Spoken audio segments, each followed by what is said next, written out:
ভোটের উচ্ছ্বাস, গণনার উত্তেজনা আর প্রতীক্ষার দীর্ঘ প্রহর শেষে অবশেষে পর্দা নামল ত্রয়োদশ জাতীয় সংসদ নির্বাচন। 14 ফেব্রুয়ারি আনুষ্ঠানিক গেজেট প্রকাশের মাধ্যমে ফলাফল চূড়ান্ত হয়েছে। সংবিধান অনুযায়ী আগামী 30 দিনের মধ্যেই নবনির্বাচিত প্রতিনিধিদের নিয়ে শুরু হবে সংসদের প্রথম অধিবেশন।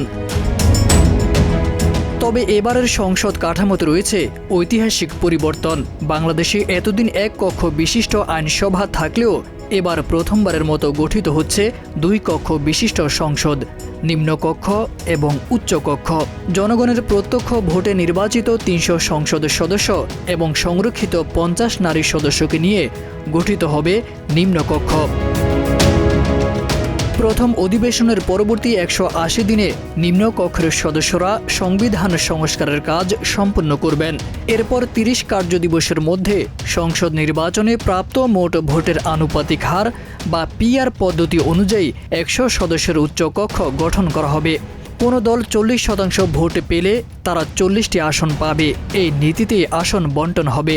উচ্চকক্ষের মেয়াদ থাকবে নিম্নকক্ষের শেষ কার্যদিবস পর্যন্ত। গঠন পদ্ধতি নির্ভর করবে সংশোধিত সংবিধান ও প্রণীত আইনের উপর। সরাসরি, পরোক্ষ বা মনোনয়ন সব ব্যবস্থার সুযোগ থাকতে পারে।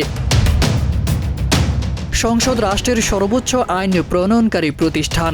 এখানে স্পিকার ও ডেপুটি স্পিকার অধিবেশন পরিচালনা করেন। একটি অধিবেশন শেষ হওয়ার 60 দিনের মধ্যে পরবর্তী অধিবেশন বসতে হয়।